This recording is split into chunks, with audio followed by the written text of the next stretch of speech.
Olá, bem-vindos a mais essa análise. Hoje a gente vai mergulhar fundo no discurso final de Josué, aquele grande líder de Israel.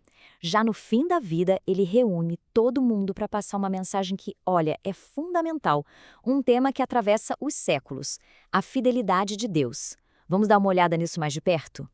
Esse versículo aqui, ele é praticamente o resumo da ópera, sabe? É o clímax de toda a jornada.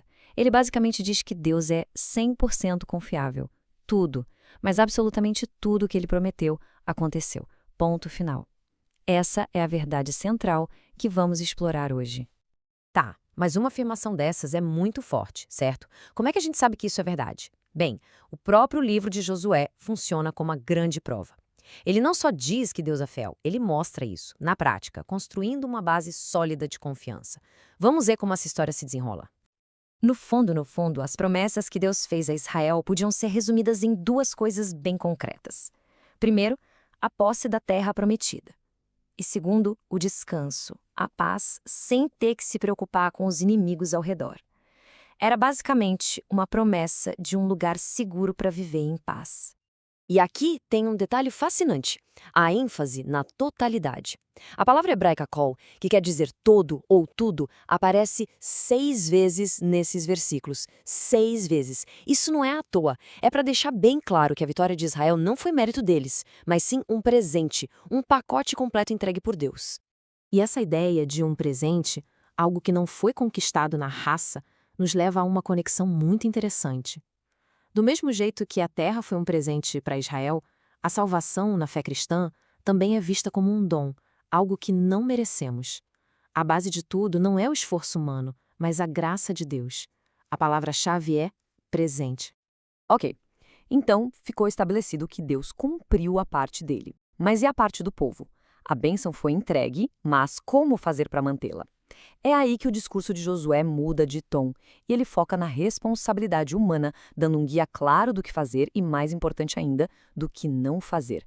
Josué foi bem direto ao ponto, sabe? Ele estabeleceu alguns limites espirituais muito claros. A preocupação aqui não era ser antissocial ou algo do tipo. O ponto central era proteger a identidade espiritual de Israel.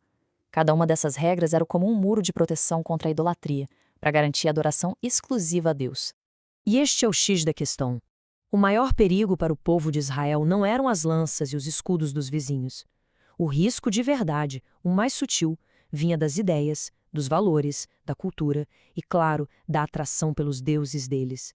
A batalha mais dura seria travada no campo da fé. Essa aliança era coisa séria, com consequências reais. Ser fiel trazia bênçãos. Agora, a desobediência, bom, ela ativava as maldições que já estavam previstas no contrato, digamos assim. E Josué não aliviou nem um pouco na hora de descrever o que aconteceria se o povo se desviasse do caminho. O contraste é gritante, não tem meio termo. De um lado, a fidelidade significava ter o próprio Deus lutando por eles, imagina isso. Do outro lado, a infidelidade levava direto para a perda de tudo, da terra e da segurança. Era uma escolha clara, com uma relação de causa e efeito inevitável. Agora, vamos falar de um assunto que pode ser meio desconfortável, que é a ira de Deus.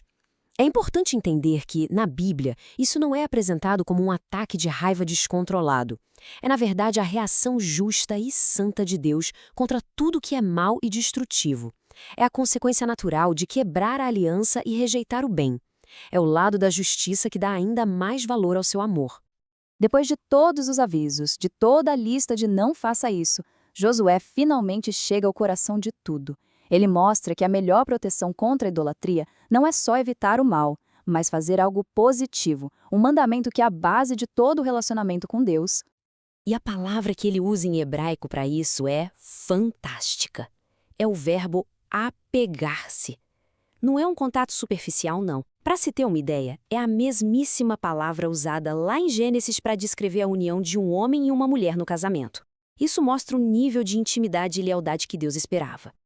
Então, a gente percebe que a estratégia muda, né? Não é só ficar na defensiva, evitando o que é errado. É ser proativo. A melhor forma de se proteger da infidelidade era, na verdade, cultivar ativamente um amor, uma lealdade, uma devoção consciente a Deus. E esse versículo amarra tudo. O amor a Deus aqui é tratado como uma decisão, um compromisso que exige cuidado.